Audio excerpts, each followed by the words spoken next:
So let me just speak to my experience as an influencer and the professionalism or where I attained it from.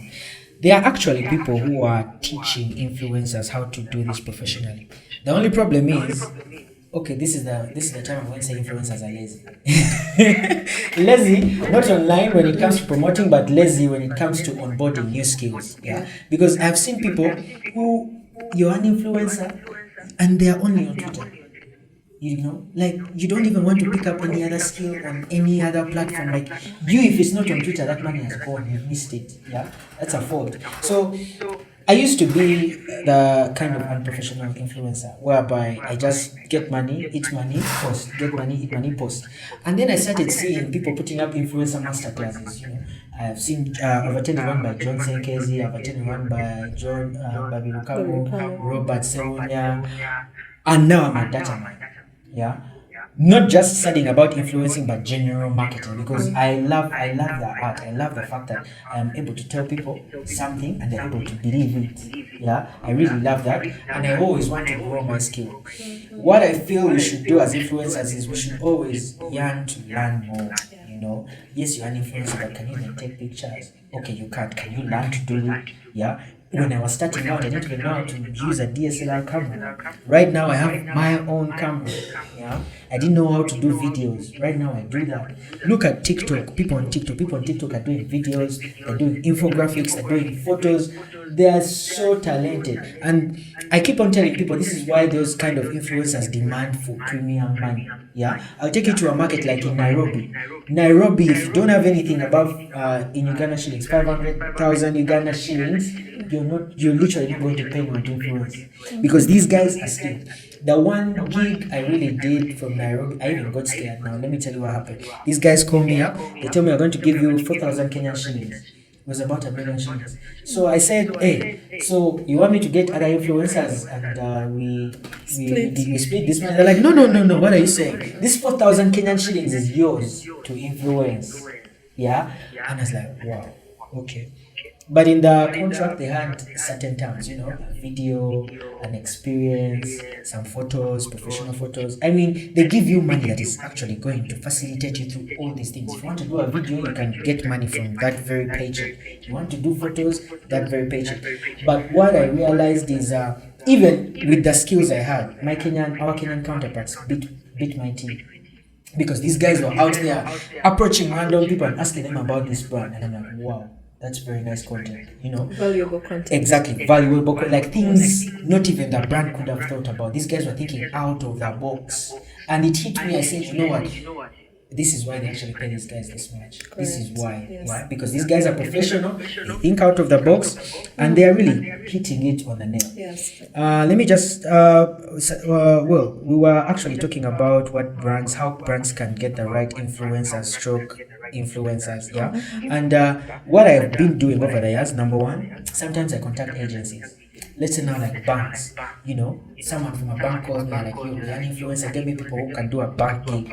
I'm like, what the hell? I've never worked for a bank. I've only done gigs my life. What am I going to do? If it's not about selecting friends, because most of us always just select friends. Yes. But if it's really the professional way, I'm going to call someone in an agency, a very big agency, someone like TWA, because I know in there they have a bank. So I'll call them, ask them, guys, I know you guys research about us. Can you give me some people who do a very good job when it comes to something like influencing for a bank? Actually, you could actually tell us how you selected your own influencers for NCP, but we really have to be fast because we've passed the 1 hour. Yes. Well, the bit for we're still looking at how to find the right people for brand ambassadors. Before I go to the bit of influencers, one of the things you also one of the major things you have to look at is first look into your existing clientele, because if this person has interacted with your brand, they know it. They are loyal. How can you make them more loyal? How can you make that person to convince people to also join you? So to join your brand or your organization. For influencers, look at your goals, look at your budget. Yeah, your budget is also a very important factor. Okay, and then contact an agency. I'll not say any agency. Many of these organizations have more than one agency they work with, and some of these agencies because they have created campaigns for you, they have created strategies for you. They know your brand inside out. So when you get this when you get this agency to onboard for influencers, they know the exact person who is going to actually speak about your brand, and their following or their audience will relate. Yes. So you need to look. Don't just find any agency or some guy who works in an agency, because I mean agencies they have 1,000 brands they're working with, but look for this agency you're working for, because they know you. They know you fully. They know your strengths, your weaknesses, everything about you. Yes, and then yes, of course we said a bit to find the influencers that share your audience, that share content related to your industry. Okay, if you I like food. I'll keep talking about food. So if you're talking up, if you have this food delivery business, or this restaurant, look at people who are talking about the same thing, who are in that area. People who like going to restaurants to eat food and take photos, and yes, and their audience is always looking out for where next is Sandra. What has she eaten? I mean, these guys who go, they'll eat a burger here, they'll give reviews, they'll take cocktails here, they'll give reviews, things like that. You can look for that. I mean, because they're relating to your industry. Find an influencer. I mean, you've talked about professionalism, and Jackie and Legal Farmer asked a bit about how can we help these content pushers. Yes. So I would appeal to Datamine to look at having those masterclasses. Once in a while, have a masterclass. Come teach people how to create valuable content. Okay. So, well, the Datamine staff is present, and I am sure they've had your concerns. So, as we wrap up, let me just clarify what the topic was about. Today, we're talking about brand ambassadors versus influencers. For those who joined us later, or for those who are just joining, an influencer is someone who has influence over the opinions of a given market or industry. Someone who has the capacity to have effect on something, regardless of the followers or popularity on social media. Influencers convince customers to buy through their knowledge of the industry, product, or service, or how things should be done.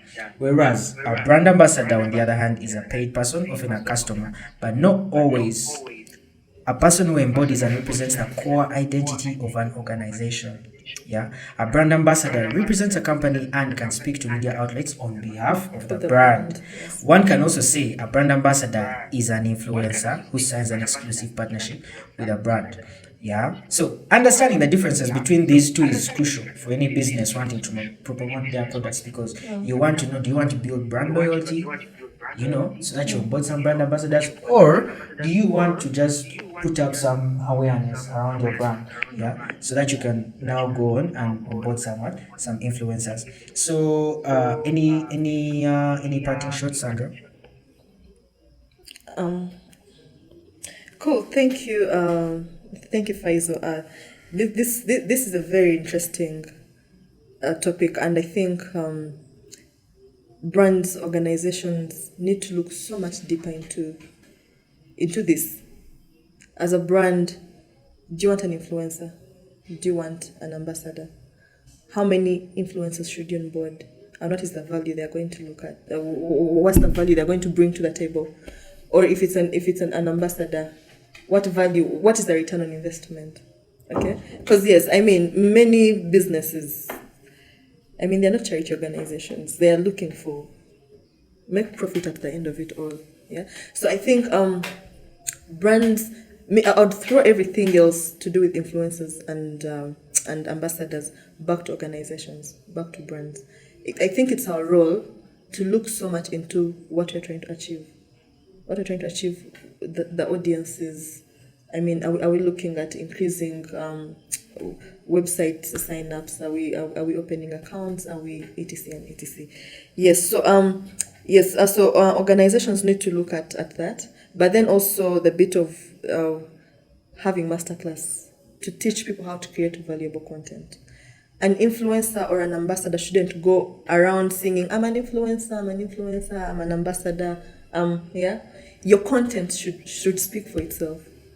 Yeah, I should look at this person's content and I want what they're talking about. Yes.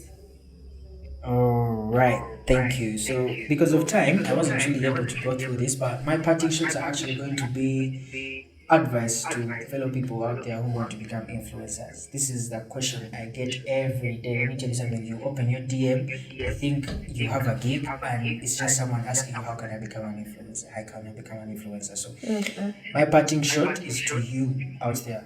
If you want to become an influencer, just listen to this. Number one, become a content creator in your niche in order to have an authority over your audience. So whichever your niche is, if it's business, if it's automotive and cars or whatever, if it's marketing, I mean mine is marketing. This is why I'm solely focusing on marketing. I'm always reading, I'm in a marketing school because that's my niche and I need to create content around marketing. That's things like this exact space. Yeah.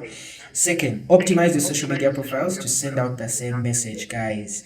Not this thing of your piper files on Twitter, on Instagram, your big booty 33, on Facebook. So build your brand. Yes, build a brand, exactly. Just like how Coca-Cola has shared a feeling on Facebook, Twitter, Instagram, TikTok, everywhere, smiling faces. You're not going to open a Coca-Cola social media page and find people sad. It's just the same theme all through. So optimize your social media profile, guys. Once you have chosen your niche, the next step is to select your preferred social media platforms as well. Yeah, I know you don't have, no one can be a jack of all trades. You can't be on all social platforms unless maybe you're working for an agency and you need to monitor these platforms. But get at least two, not one, at least two. Three, make it professional.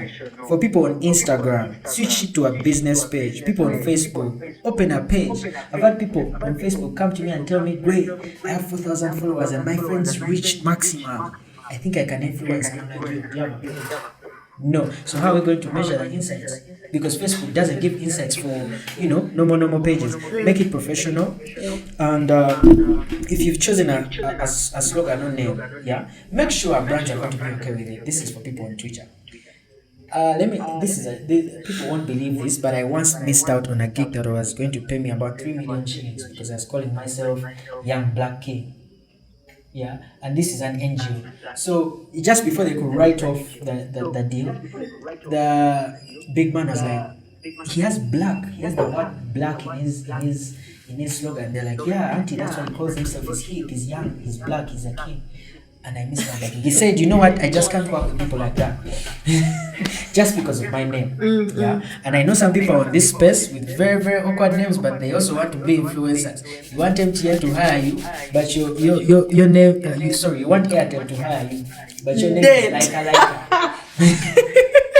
Your name is Laika. I am not going to select you. So the other thing is stay relevant when you can. But on topics you have knowledge about, guys, on topics you have knowledge about. You don't see the one person who has consistently, actually, the one person who keeps consistently coming up when we're talking about influencers is Banner. Yeah, I don't even know why he does not have an award yet. So people are organizing awards there, get this. But anyway, he always comes up. So it's obvious he's a very good influencer, he's a big influencer. But you're not going to find him in some of the shenanigans that keep happening in timeline. If people are fighting, people are abusing themselves, and it's trending, it's even trending #1, you're not going to find him there engaging with people. He's just going to keep his calm, he's going to keep his cool, he'll still be consistent with the type of content he posts. However, if it's football, he'll be there. If it's Formula 1, he'll be there. So stay consistent and relevant, but on the topics you have knowledge about, guys. Yeah. The other thing is constantly engage and listen to your audience. This audience is actually what makes you an influencer. If you treat people badly, no one will even ever value you. People will follow you and never share your content just because they feel like they don't like you don't treat them. Yeah. If you must, guys, and this is if you must because I did it, you can do some train jacking, but do it in a sharp way, do it in a satirical way. Don't just jump onto Uganda versus Nigeria with very poor quality content and just end up shaming Uganda. Get what I'm saying? Make us proud. Then the other thing I want to tell people out there is create a media kit. So a media kit serves as a digital portfolio for an influencer. Yeah. If you're going to be hired, people are going to ask you things like, tell us about yourself, how many followers you have, what's your audience demographic, what's your engagement rate, what are some of the brands you've worked with. These are all things you can do you can actually put down in a media kit. And this is so easy to make. You can just go on Canva, search for media kits, get a template, and fill in your stuff. Yeah, and unfortunately, all the time influencers now get gigs. Some of them come to me. I mean, I do have those friends that I know are going to come. They come, they're like, yo, they've asked me for a bio. What should I send them? Now I have to share my one media kit. I'm like, it's here. Hey, Enga, it's hard. I'm like, but you're getting paid. You get like, why are you complaining if you're getting paid? Yeah. And then the other thing is going live is amazing. It builds a personal connection with your brand because unlike any other social platform, if I see a tweet right now, I don't know whether you scheduled that tweet, or you posted it 5 minutes before or something, and the network was just slow. But when someone is live, it is easy to pinpoint them and tell them, yo, I want this, yo, you're lying to me about this, yo, do this and this and that. Yeah. So I think I'll just leave it at that. Thank you so much, guys, for tuning in. This space happens every Thursday, 6 p.m. It normally ends before 7 p.m., but the topic was that hot. We had to go till 7:13. Sandra, thank you so much for coming. Thank you. For those who don't know, this is the Marketing at Datamine space. Datamine is an accredited institution by the Chartered Institute of Marketing. So if you feel like you want to further your career goals in the marketing world, I suggest you join me and we become classmates. Thank you and goodbye.